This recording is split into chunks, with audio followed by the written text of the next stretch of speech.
Welcome everyone for Cloud Computing and Big Data. Today we have our lecture 7, Deep Learning Applications in Clouds. So this builds on a lot of material we have built up in the course so far, and lots of more parts of clouds is yet to come. So understanding software as a service, for instance, where we will make some connections also in this particular lecture today. But before we dive into the material of the lecture of 7 today, let us review what we had the last time in lecture 6.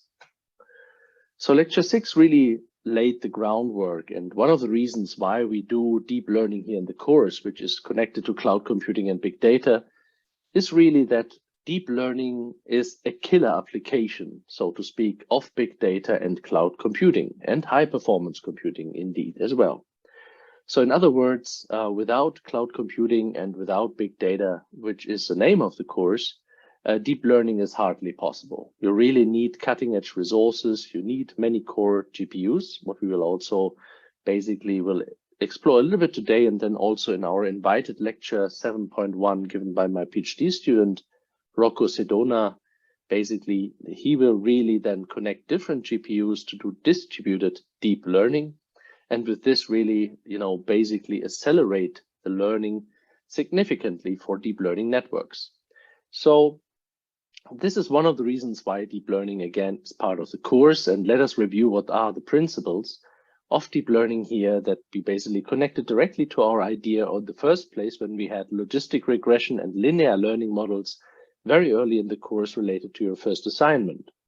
So here the idea basically in the linear learning models we explored with a linear perceptron model, very trivial model, but we basically laid the foundation of thinking about what basically machine learning entails, what are samples. Basically we learned about the feature vectors x1 up to xn and the guiding label 1 to y1. So every of these vectors has a guided label. We call that ground truth, we call that labeled data, meaning this was supervised learning. We could learn from these samples, and then basically by learning and iterative optimization that we did in the perceptron model very trivially by just adding or subtracting a vector, we can come up basically to this line because the data is linearly separable in the first place. By creating such a line that helps us then to say, well, this everybody, every sample that will come in as new unseen data, that is what machine learning is about. New unseen data, we will able to be distinguished between these two classes, Iris setosa here below, Iris legionica basically above. However, we see that the task is not that simple. So here we automate the process, and only maybe experts in, basically nature and flowers will probably know what the difference is. But with machine learning at hand, we could automate the process and accelerate really then this classification basically of flowers. From this simple linear perceptron model from the 60s, basically we went to a more, let's say, advanced modeling concept. We basically created this out of this, which in a way is the same. We had basically the input, summed up linearly using weights that we learn, which is then really nothing else. It's a linear combination of the input data and this interesting bias we incorporate, which we can always do as one and learn as well. We said there's one key asset which is different than the one we had before, right? When we said +1, -1, and basically had a step function. Here we think we take the model and the input data, learn it, and then we put it through a non-linear activation function. And this was very important because many of the data we have is not really linearly separable. Many of the data we have really needs non-linear, basically, dependencies in the data. So in other words, this G was very instrumental now to basically learn properly. And when you do this for mathematical convenience here a little bit and say you sum up this kind of elements into a X, basically the input that we got transpose W, which we learn here, combined still with W0. The idea is then that we can pick different nonlinear activation functions. And this is something which is a key concept. Today, the ReLU, the rectified linear unit, or the leaky ReLU, these are kind of cutting edge ones, but there are many others that actually can be chosen. How you choose it is up to you. And basically some of the problems we have in machine learning, that not everything is directly given to you. So basically you have to explore. It is one of the hyperparameters maybe of creating a neural network, which activation function you choose.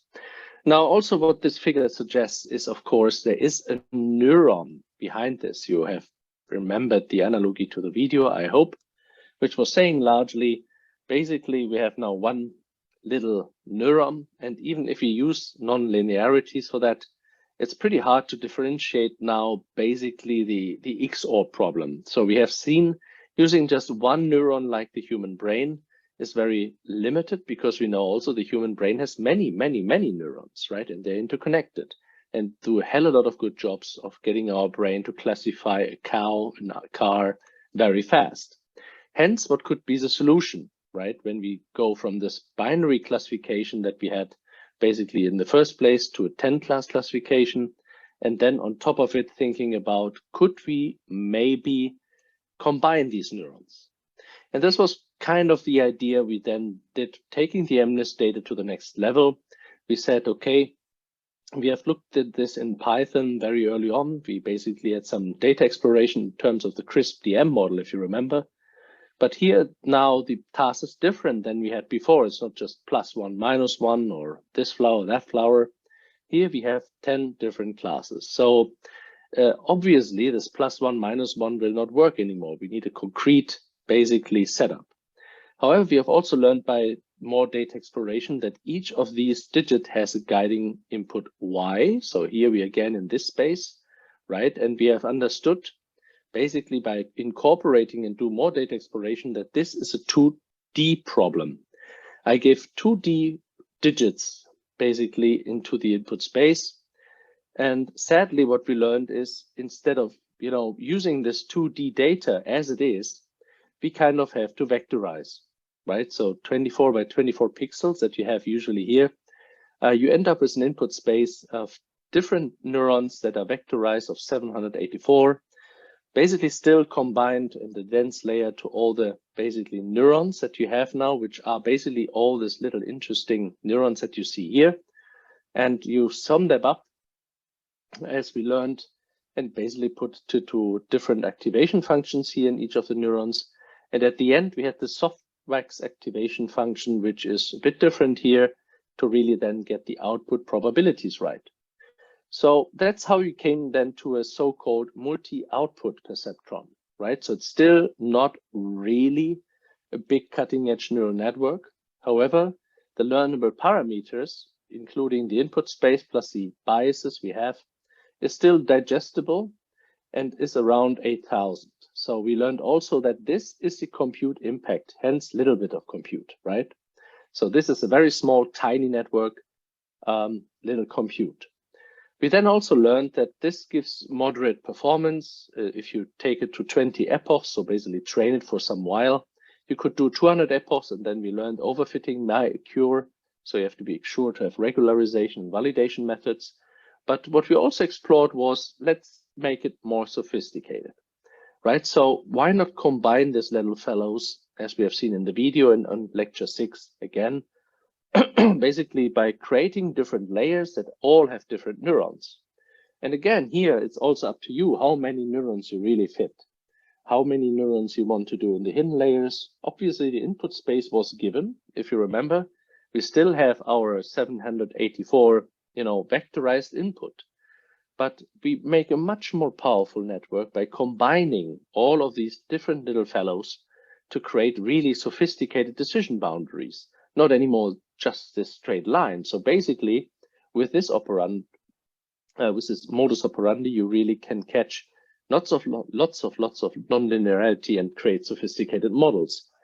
And in other words, we could do much better in terms of percentage. When we had, let's say, the same number of epochs, for instance, we came up to a performance with 2 hidden layers here of these neurons, all still densely connected, very important, densely connected, which then basically gives us, moderate performance in terms of 95%.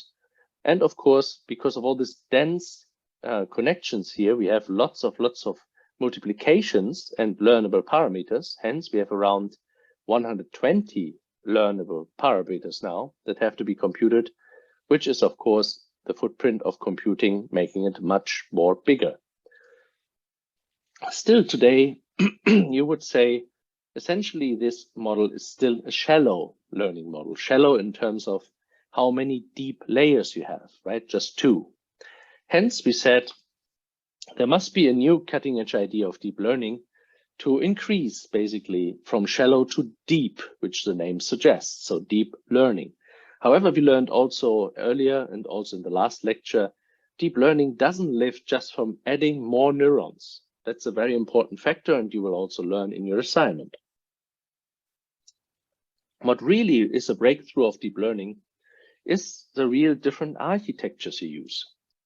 And as one example, to give you a very concrete architecture already for your second assignment, we use a convolutional neural network deep learning model with 20 epochs, which you see a little bit here. Still a relatively small deep learning network. You will see when my PhD student will add in practical lecture 7.1 ResNet, residual networks, and more cutting edge models. This is much more deeper, much more learnable parameters. But still, here we go, and basically had used different features in the different layers. So here we're not talking about just basically having dense connections. We have shared weights. We not anymore connect just every neuron layer. Every layer has a specific purpose. So you have the input, you do a convolution operation. In other words, applying so-called a filter to create feature maps, and you do it again. Pooling, where we had the last time also max pooling, for instance, only the strongest signal survives, so to speak, for a couple of neurons. So you go on and go on layer by layer. Of course, this is some form of repetition, but each of these different parts, feature maps, convolution, pooling operations are different and make to the success of deep learning. However, we also learned the last time that basically by doing so, we ended up with the last layers still being dense layers. You remember the 7 that I had in one of the websites where you basically have a very nice demonstration how a big image like a 7 we have from MNIST is actually cut it down into different features and feature maps and getting smaller and smaller until we actually come to corners, edges, and so on, smaller features that you find incredibly often in different images. So in that sense, you basically see when all of these features are firing and you flatten that out towards the end, towards the dense layer, and then put a softmax probability here, again, basically at the last layers, then you basically have then the perfect performance, almost like 99.36% for this toy problem. Toy problem in the sense that it's pretty easy, 10 classes. We have a labeled data set, also very nice. But of course, in order to compute this, we have seen with deep learning, we increasingly, because we go deeper and deeper, have more and more basically of this neurons, we have much more learnable parameter, despite the fact that we have weight sharing, which is a concept I will explain again today in lecture 7. But of course, you can imagine going from 8,000 to 120,000 roughly to 1.2 million learnable parameters in the CNN. This means much more computing. And one form of your assignment is to actually find that out, what it means to have then GPUs, which connects it very nicely now to cloud computing. Why we need GPUs really to compute deep neural networks, because we really need a lot of computing power.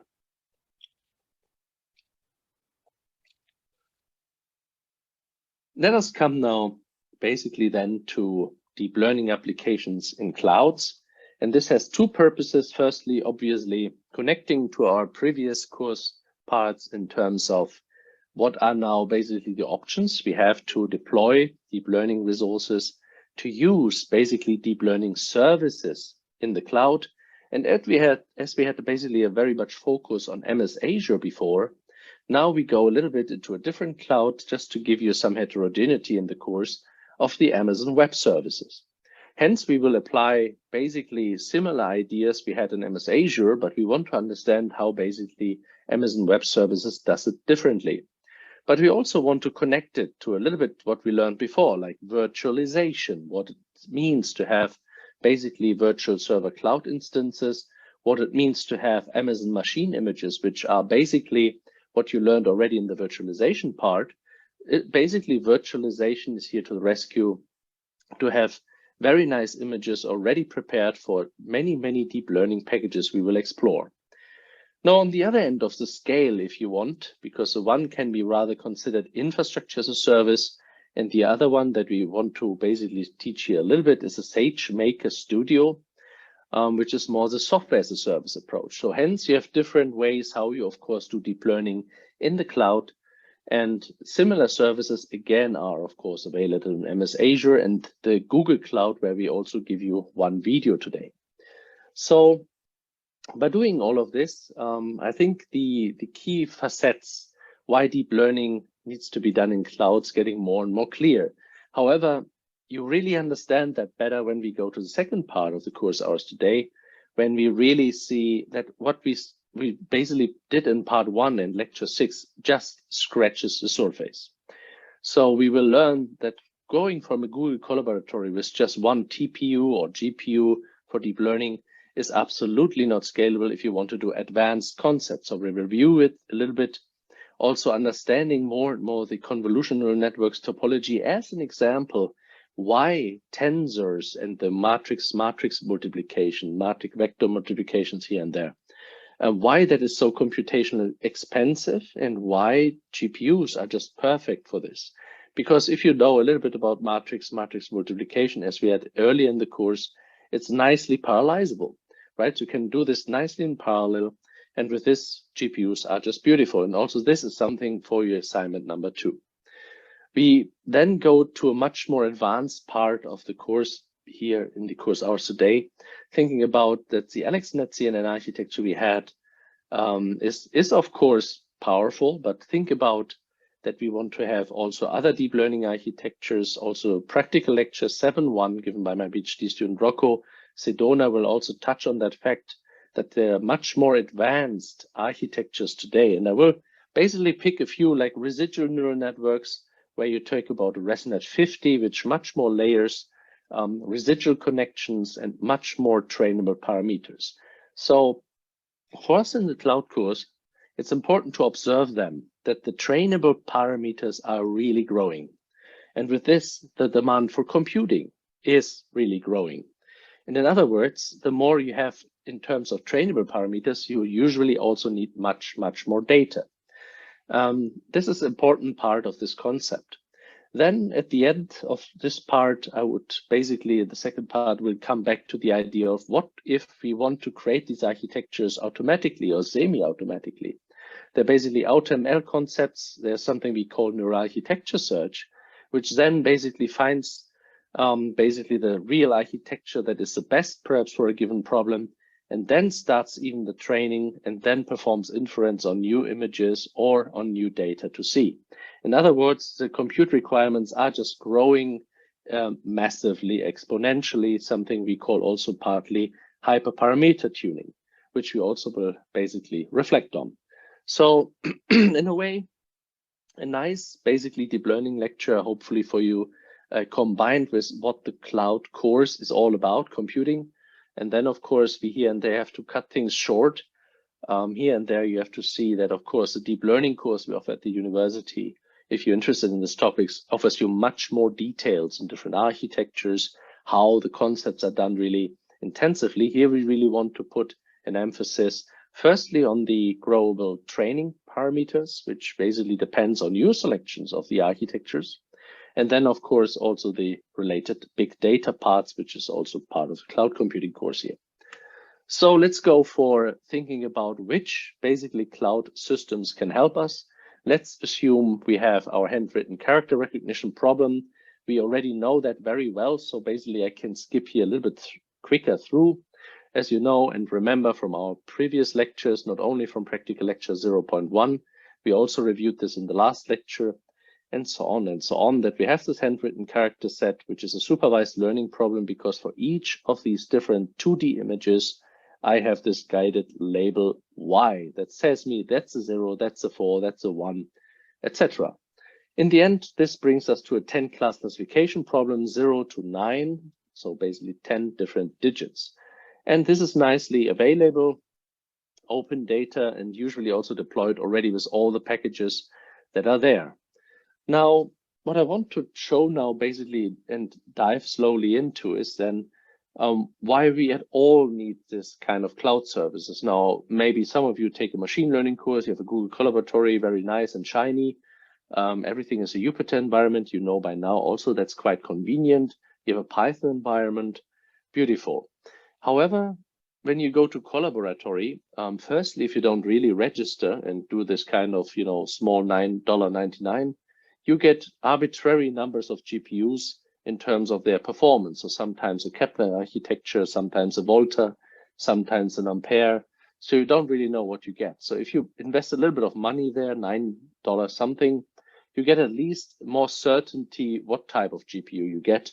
And you remember you can also have this TPU, very specific one selected.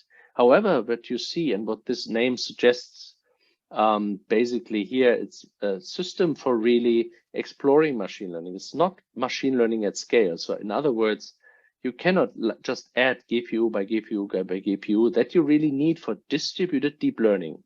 The topic that we also presented by my PhD next time.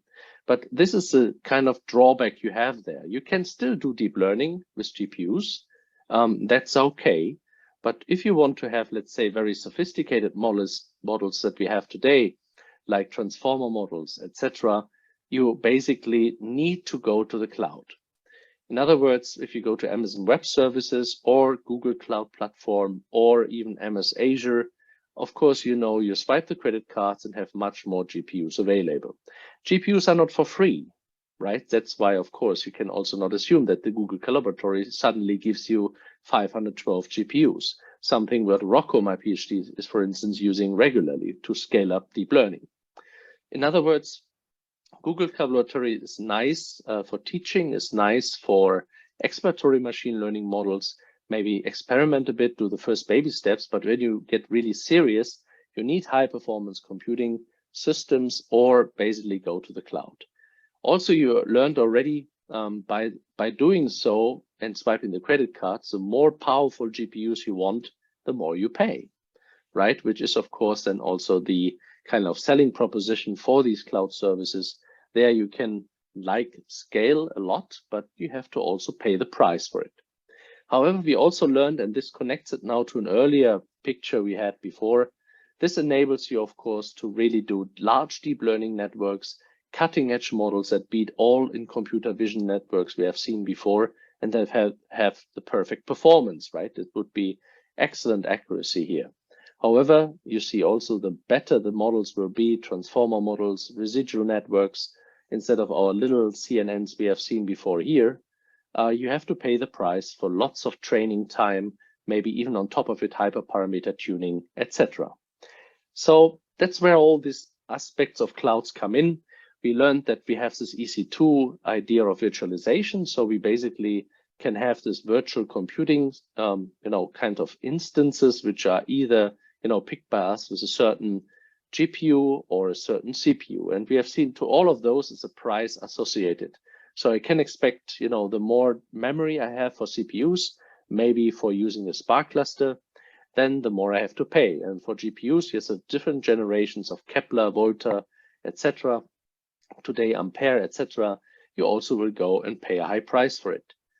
In order to access these EC2 systems, we have used key pairs, which play another role today when we connect now to this virtual instances, which connects nicely to our, virtualization lecture. If you remember, the idea of using images and basically using virtualization on these virtualized clusters. Hence, you will notice that sometimes people will basically refer in this pricing models to vCPUs, so virtualized CPUs. It's not really the complete CPU. You maybe share it with others. It depends on the, of course, amount that you basically pay. Also, you remember the key pairs were basically bound to a certain region, like Ohio or Virginia, whatever. And you basically usually have to create this in the first place before you ever create an EC2 cluster, because this is your way how you connect to it, right? This is your security mechanism to really connect to these particular parts of the cluster. Forever you want to use, right? It depends. This was not really bound to machine learning yet. And now we will learn that this has, of course, an opportunity to be based on if we want to basically go to the AWS services in terms of deep learning and machine learning. So just remember, in the practical lecture 5.1, we did this. We did a new key pair Ohio. Basically, this was then available that I can use basically to create these EC2 instances. That's very important that you keep the private key that you basically, after the creation, download to yourself, right? Remember, only the public service, they should basically get the public keys, while your private laptop should always have the private key. So you can upload often the public key without any worries, but keep the private key to yourself. And when we have done this in this particular lecture 5.1, we basically use it to have EC2 instances connected to an elastic MapReduce service, which actually plays a role again here today, later, but also could be used for other aspects because EC2 is just computing. Now the question is to what we connect the computing, and that is now the idea. So let's assume we're not anymore interested really into basically the idea of, MapReduce. This is something we had already in lecture 5.1. Now we are deep learning with lecture 6. So what we need to do to really get a deep learning instance for virtualized clusters. And for this, you have this Amazon machine images that you see here. When you go to the AWS console, you can launch an instance, which basically then leads you to the fact that you can pick what of those you want, basically in terms of installed software. And as you know, for instance, and this is just an example, TensorFlow and Keras is what we use in lecture 6, for instance, a lot, where Keras was based on TensorFlow, but much more basically user-friendly, having a layer-by-layer model, so to speak, how we created it. Basically underneath still using TensorFlow, for instance, where we have learned that they can actually distribute it, the workload, and do a interesting graph representation on CPUs, but also on GPUs. Hence, when you now go and launch the instance and choose an Amazon machine image, you have choices to make. And you see here, basically, lots of different varieties. And Ubuntu, as we know from the virtualization lecture, means and refers already to the operating system, but also Amazon Linux is existing, or Ubuntu Linux. But much more notably for the deep learning lecture today, these are basically different machine learning images that we can use to create a new one that has specific software inside. And as I said earlier, the specific versions is often a trouble. You see PyTorch 1.12, PyTorch 1.11, TensorFlow 2 point something. Some models are still in TensorFlow 1 point something. So this really depends now what particular software you need. You also see that basically for NVIDIA GPUs, the environment for NVIDIA GPUs that you have and require is also pre-installed. Things like CUDA, we will learn also, cuDNN, Nickel. These are all basically specific GPU drivers for NVIDIA GPUs, while we also will learn later in the course that, of course, NVIDIA GPUs are not the only ones anymore. We have also others. You also see that although this is a very nice idea of having, virtualized images, when you want to go to something we learned from MS Azure to have a really fully managed experience, one click to have essentially Jupyter Notebook, Amazon already refers you to Sagemaker. And this is, of course, what we will also later review. Hence, here you pick essentially the different environments you want in terms of software, in terms of operating systems, in terms of low-level libraries. And then you basically have an instance you can work with. You, of course, have to pick the computing, as you can remember. You see the free tier is not really very nice here in terms of performance. So maybe you want rather to go something with GPUs if you want to do this. Hence, it's not so easy to get this for free. Where Sagemaker, of course, then points at what we will also use in our assignment. Hence, of course, when you go to a production and swipe the credit card here, you can now pick the big ones, the big GPU ones, that basically should then fuel your deep learning. Hence, you will be choosing different instance types of the computing again when you launch the instance of this AMI. You have picked the deep learning GPU PyTorch. That's what you really need. Maybe you don't like TensorFlow, you're more implementing in PyTorch, then you go that way. You have done this. You launch the instance. It takes some time, actually, obviously, to launch. And once this is really running and activated, you see that a little bit here, you launch a particular instance of this image So it's really running on the cluster.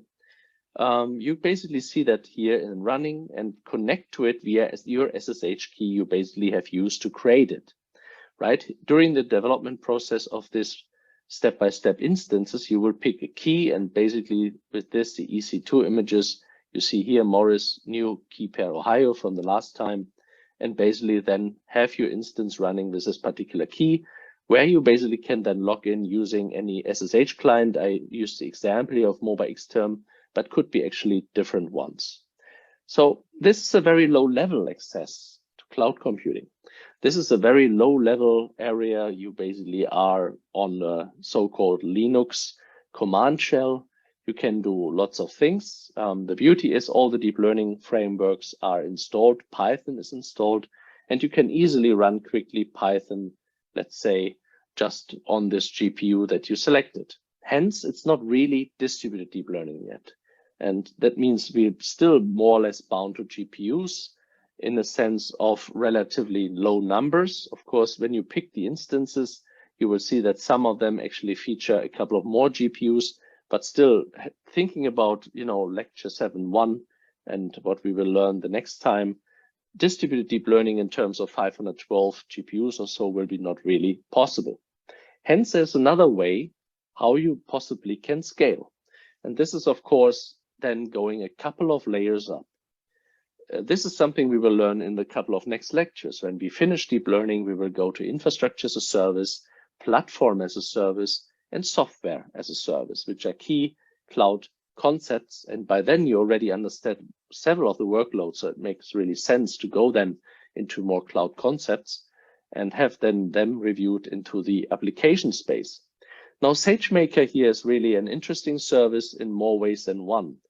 You see, it has a very broad portfolio of products from, autopilot, data wrangler, deploy, up to actually Studio and Studio Lab, which interests us because this is related also to your assignment. I will explain in a little bit.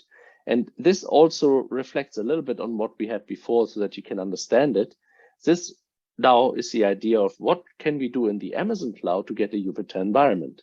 You remember in MS Azure, we did the same. We created basically with one click a nice Jupyter notebook. We can actually deploy the services. We can run the interesting, PySpark elements we have learned. But here we want to do now deep learning. So it's a little bit different. So we need GPUs, for instance. We don't necessarily want a Spark cluster. And as the name suggests, Studio Lab and Studio, they're two different services. And we will learn the software as a service concepts a bit more in lecture 10. So we cannot do all at the same time. And as I said earlier, I put some of those a bit earlier to basically focus on your assignment handouts early so that you can really start with the assignments and not being bound later in the course. Now, what is relevant for you is now the Studio Lab service of Sagemaker, because you see we get 4 hours of GPU sessions for free. And for free really means something like the Google Colab environment. You basically just go there. It's a free machine learning and development environment, very beautiful. It's very comparable to Google Cloud Service if you want, right? So this is, of course, something to think about. While here, the other way, this is a kind of normal Sagemaker Studio, has lots of different products, lots of different functionalities, notebooks, etc. This is a little bit reduced, but still gives you, let's say, a very nice Jupyter Notebook environment in the cloud for no credit card. You don't need to swipe a credit card, right? Also, the Google Colab, you remember, if you don't pay the $9.99 for a little bit more service, then you still have the no credit card requirement. And this is good for starters, right? But however, even if it's comparable to Google Cloud Service, Google Colab Service, sorry, then you basically can imagine there's something fishy going on in terms of cloud computing, in terms of really do distributed deep learning at scale. And that's true because basically in these two environments, you're not really are able to do distributed deep learning at scale for big models. So something we discussed here, it is basically impossible to use Studio Lab service. However, of course, it gives you some free GPUs to explore the difference between CPUs and GPUs for deep learning training. That's quite interesting for us and the assignment. Now, details on distributed deep learning will be given by my PhD student, Rocco Sedona, as I said, also after this. So I will reflect on some of the parts and will basically also point you to this particular lecture 7.1 later. But what we learned also is when we now use a studio service, essentially you would have a much more broader service portfolio. So this is essentially an environment where basically you have the studio here, which is not the lab. That's a small error I have to correct. It is basically the studio itself. Apologize for that. So basically where you have a machine learning environment that is basically not anymore completely free. You have a full pipeline, so to speak, of modeling, tuning, deploying. You have, however, also the opportunity to create notebooks, but scale them. And scaling could mean different elements. Scaling in terms of cloud computing, big data in our course could mean, for the one hand, you maybe want to have another elastic map reduce cluster that we already learned in 5.1 and 5, right? So maybe doing things in Spark that we already know. But however, maybe scaling means also you want to do distributed training. And this distributed deep learning is exactly what then Rocco will point on. What means distributed training? What means to do not training on one GPU, but maybe connecting 2, 4, 16, 512 and more basically together. Obviously, you can accelerate the training of this large deep learning network significantly, especially if you are basically at cutting edge models like transformers, for instance, in deep learning. On top of this, you maybe even want to do model tuning, which is even more a case for cloud computing, a case for high performance computing, which, if you remember, reflects now also not only on the training data, but also on the model itself. So what are the parameters of the models? Finding the best hyperparameters before you ever really start complete training, for instance, is here one of the goals. All of this will become, again, more and more clear during the remaining part of the course.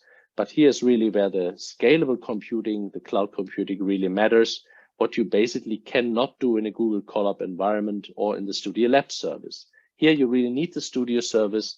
And as you know, when you go there, when you create it, needless to say, at some point in time, you have to say actually what computing resources you want, you know, and then of course here and there you have to pay the price for it, because now we're talking about GPU environments, so much more expensive than just EC2 instances on CPUs.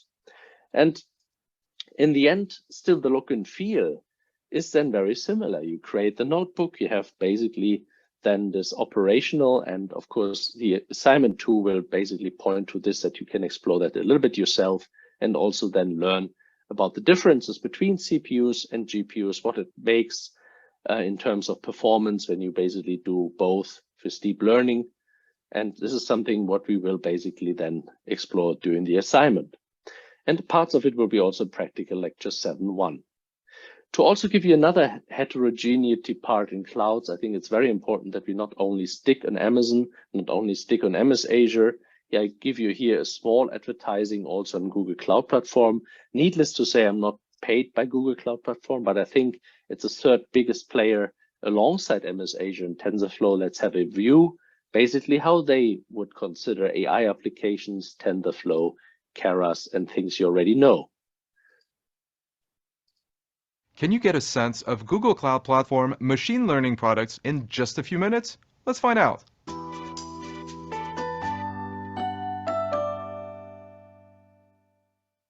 Despite all the attention lately, machine learning still remains somewhat difficult to build, maintain, and deploy.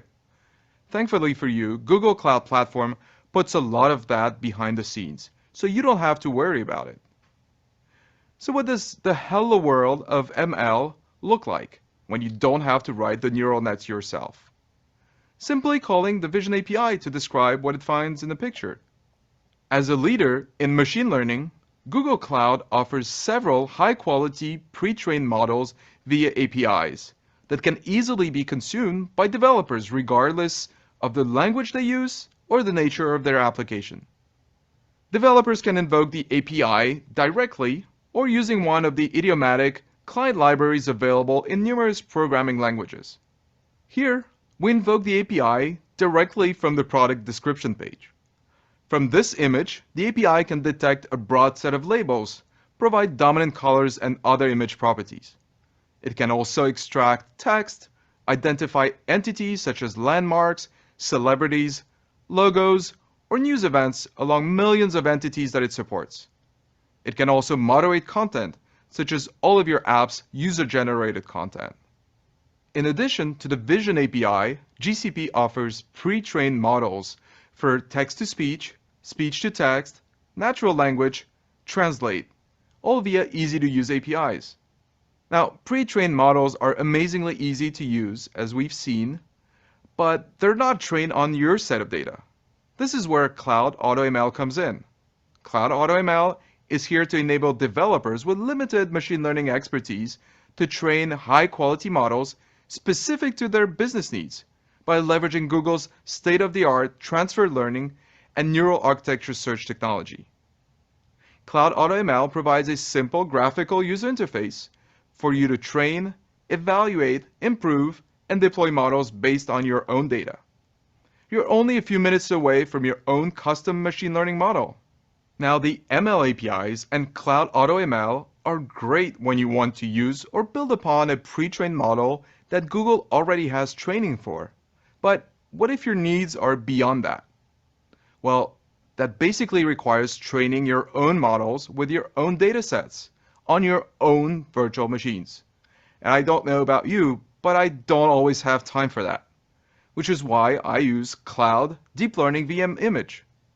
These Google Compute Engine instances come pre-installed with the latest versions of TensorFlow, PyTorch, and scikit-learn. You can also add Cloud TPU and GPU support with a single click.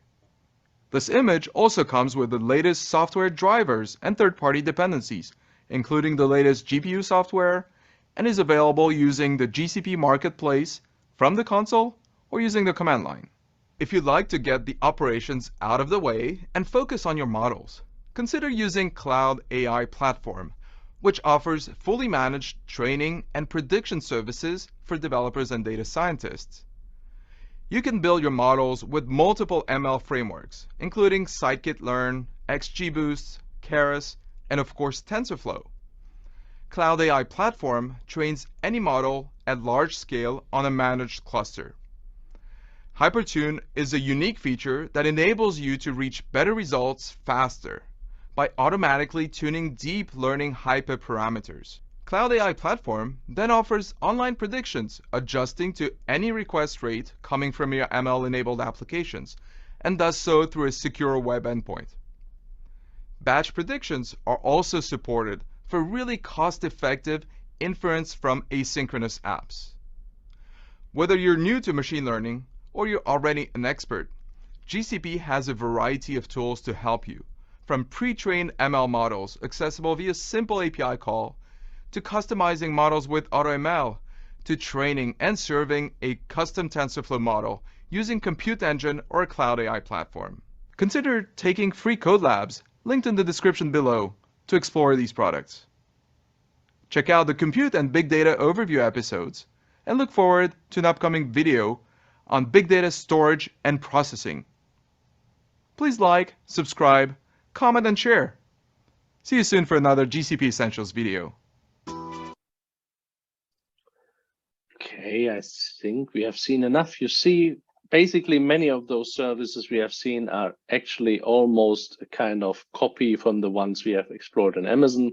Of course, different names, but the key functionality of this Cloud AI platform, all you have seen before, the VM images that were explained, are of course very similar to the idea that we had in the AMI space, right? With the AWS services. Although it's a complete different company, complete different cloud in a way, the services are very similar to enable deep learning today. That's all for the first part today. We basically continue with the second part, then with more advanced concepts.